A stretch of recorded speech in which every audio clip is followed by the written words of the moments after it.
Hello friends, welcome back to my channel. आज हम shares के बारे में पढ़ने वाले हैं।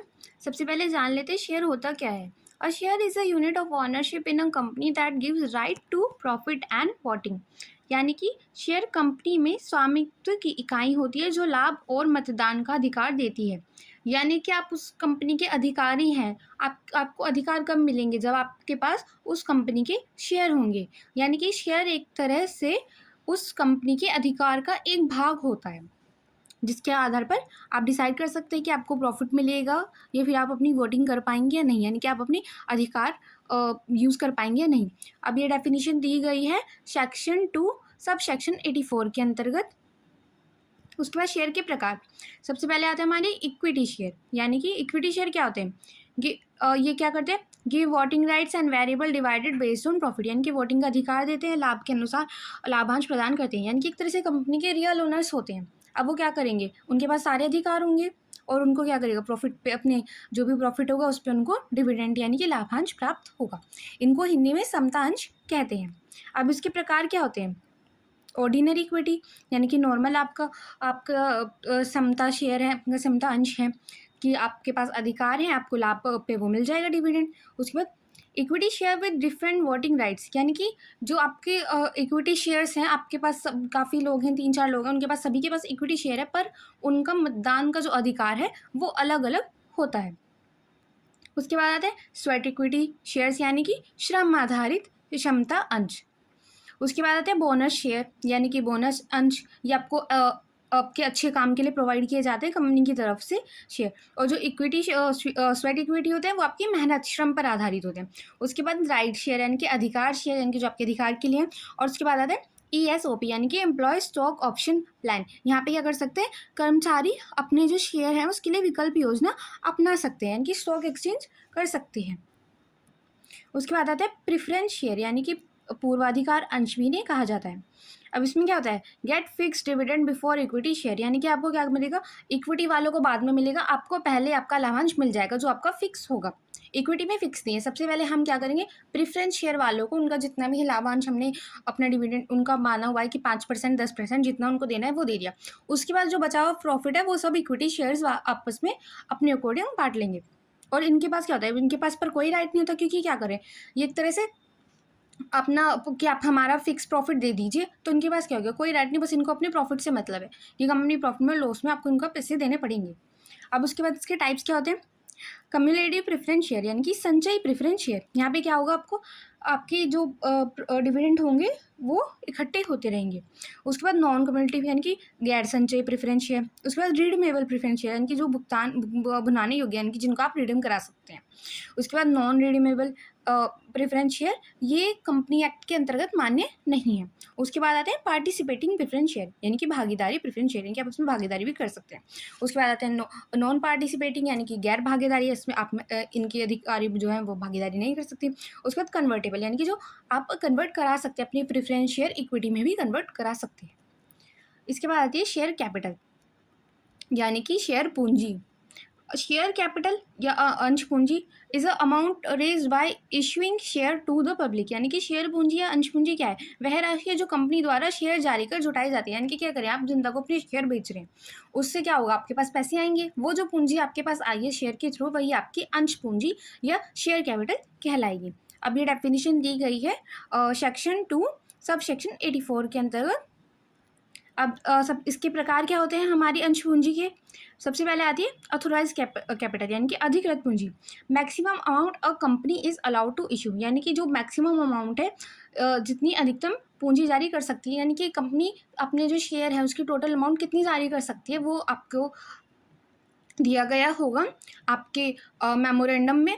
उस अकॉर्डिंग आप अपनी इशू कर सकते हैं अपनी कैपिटल। उसके बाद इशूड कैपिटल यानी कि आप मान लीजिए आप 10,000 की पूंजी जारी कर सकते थे, पर ज़रूरी नहीं है ना कि आप 10,000 की ही जारी करें।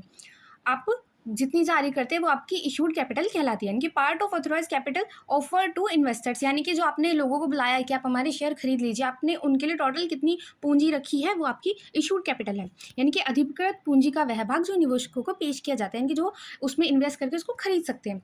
उसके बाद आती है सब्सक्राइब कैपिटल। अब आप मान लीजिए आपके 10,000 थे, आपने उसमें से 8,000 इशू करी, पर ज़रूरी तो नहीं कि आपके 8,000 ही लोग खरीदें।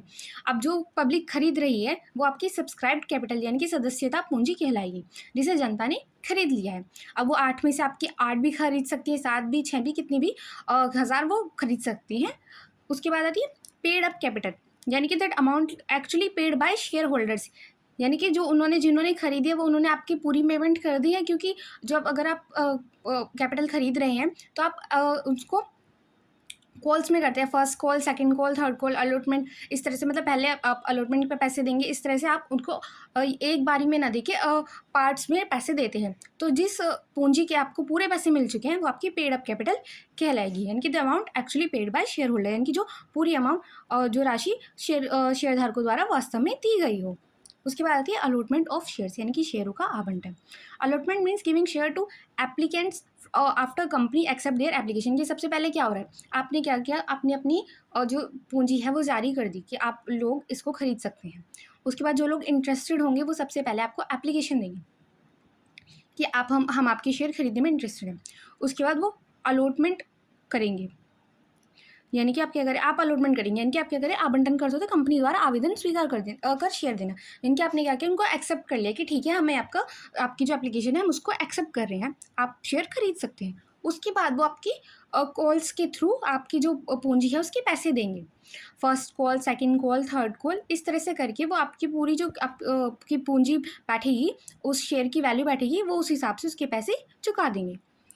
अब इसके की पॉइंट्स क्या होते हैं, बोर्ड अप्रूवल, यानी कि बोर्ड की मंजूरी। Allotment is made by resolution in the board meeting, यानी कि जो बोर्ड मीटिंग है उसमें प्रस्ताव पास करके आप आवंटन कर सकते हैं, यानी कि जो आप प्रपोजल एक्सेप्ट करें उसके लिए आपको बोर्ड मीटिंग करनी होगी। उसके बाद मिनिमम सब्सक्रिप्शन की जो न्यूनतम सदस्य at least 90% of issued share must be subscribe, यानी कि जो 90% होते हैं शेयर की सदस्यता मिलना आवश्यक होती है, यानी कि जो भी आपने इशू किया है उसमें 90% आपको सदस्यता मिल जानी चाहिए। उसके बाद रिटर्न ऑफ अलॉटमेंट, यानी कि हो सकता है आपके पास ज़्यादा ही एप्लीकेशन आ गई पर आपके पास टोटल उतने शेयर है ही नहीं, तो आप क्या करेंगे, उसको रिटर्न कर देंगे, यानी कि कंपनी को आरओसी में आवंटन विवरण दाखिल करना होता है, क्योंकि आपको रजिस्ट्रार के पास भी अपना जो अपने जो विवरण आ रहे हैं आपके वो जमा करने होते हैं, तो आप वहाँ पर क्या कर देंगे, उनको रिटर्न का अपना जमा करा देंगे।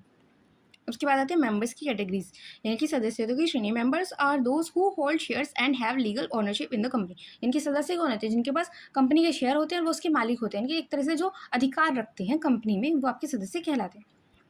ये डेफिनेशन है सेक्शन 2 सब सेक्शन 55 के अंतर्गत। अब सदस्य के प्रकार कौन से थे, ओरिजिनल सब्सक्राइबर, यानी कि जो आपके मेमोरेंडम पर साइन करते हैं, जो कंपनी को बना रहे हैं, जो कंपनी की शुरुआत कर रहे हैं, वही आपके ओरिजिनल सब्सक्राइबर्स यानी कि मूल सदस्य कहलाते हैं, जो कंपनी का एक तरह से गठन कर रहे हैं। उसके बाद आते हैं शेयर होल्डर्स, यानी कि जिन्होंने शेयर खरीदे वो शेयर होल्डर्स हो गए, वे भी कंपनी के अधिकारी हो गए।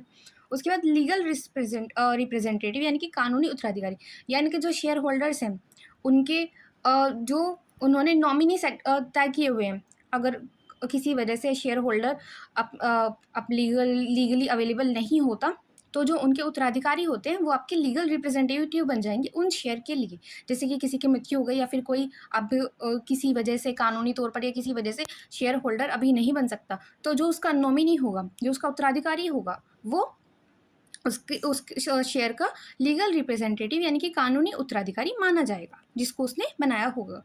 उसके बाद आते हैं मॉडल्स ऑफ एक्वायरिंग मेंबरशिप, यानी कि सदस्यता किस तरीके से आप कंपनी में ले सकते हैं।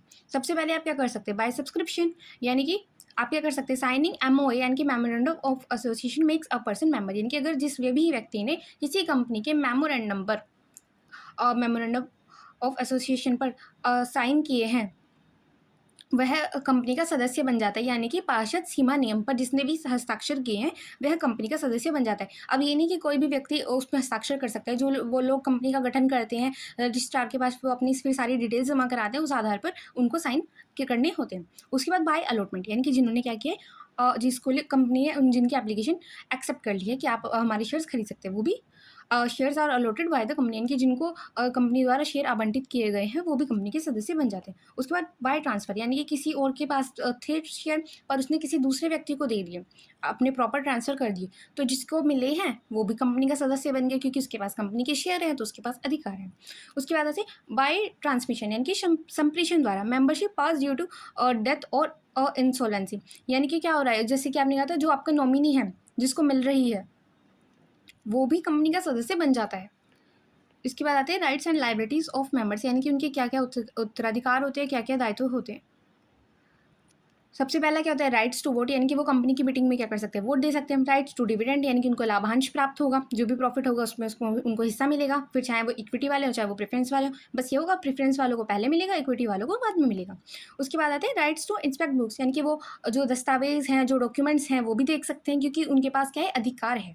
उसके बाद उनके जो उत्तरदायित्व होते हैं, क्या करना होता है, पेमेंट ऑफ कैपिटल, यानी कि पूंजी की देनदारी, यानी कि लाइबल टू पे अनपेड शेयर अमाउंट, यानी कि जो बकाया शेयर की राशि है वो पूरी करनी होगी, जो उन्होंने शेयर खरीदे अगर वो कॉल्स के थ्रू किश्तों में यानी कि पैसे दे रहे हैं तो उनको वो राशि पूरी करनी होगी, उनका दायित्व होता है।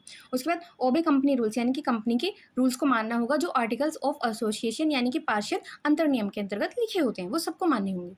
उसके बाद आते हैं transfer and transmission of share, यानी कि शेयरों का जो स्थानांतरण है और संप्रेषण है उसमें अंतर क्या होता है। सबसे पहले जो ट्रांसफर है वो अपनी इच्छा से किया जाता है, एक व्यक्ति दूसरे व्यक्ति को अपनी इच्छा से कर रहा है, वो हमारा ट्रांसफर है। जो ट्रांसमिशन है यानी कि संप्रेषण है वो क्या हो रहा है, कंडीशन में हो रहा है, यानी कि मृत्यु या दिवालियापन के कारण जो उत्तराधिकारी है उसको शेयर मिल रहे हैं। पहले में क्या हो रहा है, वो अपनी मर्जी से कर रहा है कि अब आप हम मैं अपनी शेयर किसी को बेच रहा हूँ, या फिर कोई कोई किसी इंसान से कहता है भाई मैं ये शेयर खरीदना चाहता हूँ, वो कहते हैं भाई मेरे से ले ले। तो ऐसे वो ट्रांसफर जो हो रहा है वो उनकी इच्छा से हो रहा है, पर यहाँ पे कोई इच्छा नहीं है, क्योंकि इंसॉल्वेंसी किसी की इच्छा नहीं होगी, डेथ किसी की इच्छा नहीं होगी, तो यहाँ पे क्या हो रहा है ये हो रहा है कारण से, कि जो भी कंडीशन बनी है उसके कारण उत्तराधिकारी को शेयर मिल रहे हैं जो नॉमिनी है उस व्यक्ति का। अब ये जो डेफिनेशंस हैं वो दी गई है सेक्शन 56 के अंतर्गत। आई होप आपको आज का वीडियो अच्छा लगा हो। Thank you for watching.